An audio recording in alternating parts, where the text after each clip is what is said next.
عید کے دن نبی صلی اللہ علیہ وسلم کے نام سے قربانی دینا جائز ہے؟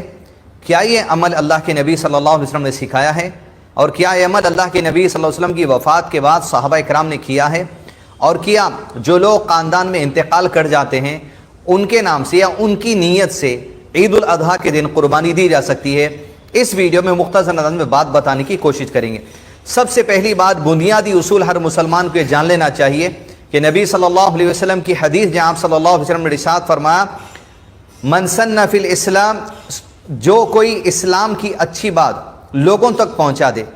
عمل کرنے والے کو تو عمل کرنے کے لیے اجر ملے گا ہی، لیکن اس کے ساتھ ساتھ جس نے بات پہنچائی ہے، جب تک وہ آدمی عمل کرتا رہے گا وہ بات پہنچانے والے کو بھی اس کا اجر و ثواب ملتا رہے گا۔ اس اعتبار سے اس حدیث کی شرح میں علامہ شیخ عثیمین رحمہ اللہ نے یہ بات واضح طور پہ لکھی ہے کہ امت کا ہر فرد جو بھی عمل کرتا ہے، جو بھی نیک عمل کرتا ہے، قیامت تک جو اللہ کے نبی صلی اللہ علیہ وسلم کی امت نیک عمل کرے گی، اس نیکی کا عمل تو کرنے والے کو ملے گا ہی، لیکن اس کے ساتھ ساتھ وہ نیکی کا اجر نبی محمد صلی اللہ علیہ وسلم کو بھی ملتا ہے۔ اس اعتبار سے کہ امت تک اللہ کی شریعت پہنچانے والے نبی صلی اللہ علیہ وسلم ہیں، گویا آپ نے بات پہنچائی تو حقیقی بنیاد بات پہنچانے والے نبی صلی اللہ علیہ وسلم ہیں، تو گویا اجر کا حصہ اللہ کے نبی صلی اللہ علیہ وسلم کے حق میں اللہ عز و جل نے رکھ دیا ہے۔ اب رہی بات یہ، اس حدیث کو آپ اپنی جگہ سمجھ کر رکھیں، اس بات کا انکار نہیں ہے، لیکن کیا قربانی کے موقع پر نبی صلی اللہ علیہ وسلم کے نام سے قربانی دینی چاہیے؟ جیسے زندے آپ کے نام سے دیتے ہیں یا کہ اپنے گھر والوں کے نام سے دیتے ہیں، کیا ویسی اللہ کے نبی صلی اللہ علیہ وسلم کے نام سے دی جائے گی؟ آپ صلی اللہ علیہ وسلم سے دوسری حدیث جو ثابت ہے کہ نبی صلی اللہ علیہ وسلم نے ایک جانور میں اپنے ساری امت کے نام سے قربانی دی ہے، یعنی جو زندہ تھے جو مر چکے ان کے نام سے قربانی دی ہے۔ اللہ کے نبی صلی اللہ علیہ وسلم نے امت کے نام سے جو قربانی دی، تو امت کے جو پہلے لوگ ہیں، مومنین کا جو پہلا گروپ ہے صحابہ اکرام، انہوں نے اس عمل کو دیکھا، لکھا، یاد کیا اور دوسروں تک پہنچایا۔ لیکن جب اللہ کے نبی صلی اللہ علیہ وسلم کی وفات ہو گئی، آپ صلی اللہ علیہ وسلم کی وفات کے بعد اس حدیث کے بیس پر کسی بھی صحابی نے نبی صلی اللہ علیہ وسلم کے نام سے عید الاضحیٰ کے موقع پر آپ کی وفات ہو جانے کے بعد قربانی نہیں کی، اس لیے کہ اللہ کے نبی صلی اللہ علیہ وسلم نے اس بات کی تعلیم نہیں دی ہے، بلکہ اور آپ صلی اللہ علیہ وسلم کے بعد صحابہ کرام نے بھی عمل نہیں کیا ہے۔ گویا اگر اللہ کے نبی صلی اللہ علیہ وسلم نے تعلیم دیتے تو ضرور صحابہ کرام کرتے، اور نہ صحابہ کرام کے اجماع میں، اجتہاد میں، رائے میں بھی یہ بات کہیں بھی نہیں ملتی کہ کسی انڈیویجل صحابی کی بھی رائے اس بات کو نہیں ملتی۔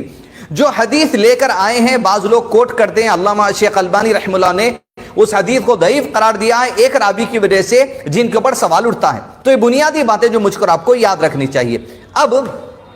قربانی کا وہ عمل جو میں اور آپ کر رہے ہیں، یہ ایک عمل ہے جو اللہ کے نبی صلی اللہ علیہ وسلم کی شریعت کا حصہ ہے۔ نماز جو ہمیں بتائی گئی، رکوع کا طریقہ جو ہمیں بتایا گیا، یہ ساری نیکیاں جو بھی ہم کرتے ہیں،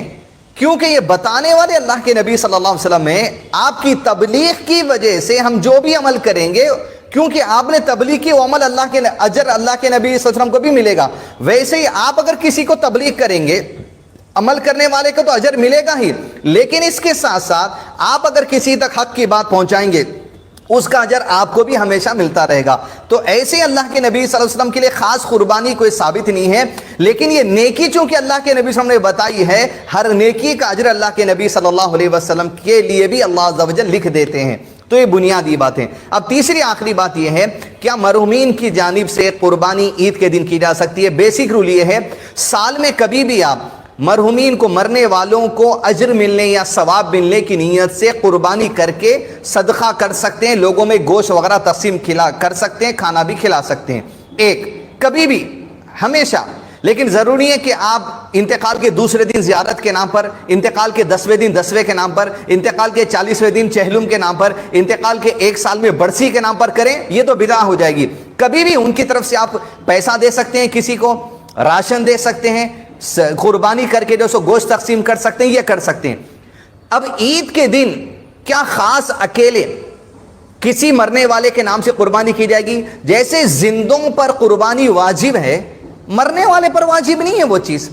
لیکن نبی صلی اللہ علیہ وسلم کی اس حدیث جہاں آپ صلی اللہ علیہ وسلم نے ایک جانور میں پوری امت کے نام سے قربانی دی ہے جس میں زندہ اور مرنے والے سب شامل ہے، تو علماء کرام نے کہا ہے جب ایک گھر کی نیت سے ایک بکرے کی قربانی دی جاتی ہے کہ ایک بکرا ہے آپ کے پاس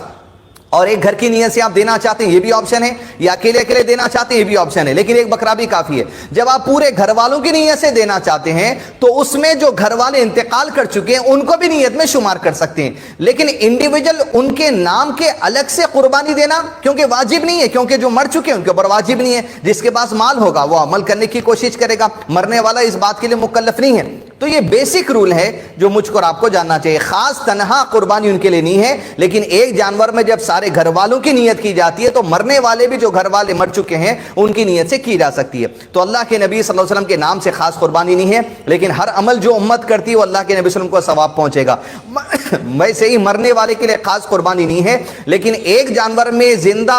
اور مرنے والے ایک گھر کے فرد کو اگر نیت کی جا سکتی ہے تو علماء کرام نے اس بات کی اجازت دی ہے۔ لیکن سال میں کبھی بھی مرنے والے کی طرف سے جانور قربان کر کے صدقے کے طور پر، اجر پہنچنے کے طور پر وہ گوشت تقسیم کیا جا سکتا ہے۔ یہ بیسک رول ہے جو اس بات میں اس ویڈیو میں آپ کو الحمدللہ پیش کیا گیا ہے، جو قرآن اور سنت کی روشنی میں علماء کرام نے بتایا ہے۔ مسئلے کی اختلاف ہوگا، لیکن سنت جو صحابہ سے مجھ کو اور آپ کو سیکھنی ہے وہ سنت میں جب بات آ جائے تو حسن عمل کرنے کی مجھ کو اور آپ کو کوشش کرنی چاہیے۔ وصلی اللہ علی نبینا محمد وعلی آلہ وصحبہ وسلم تسلیما کثیرا۔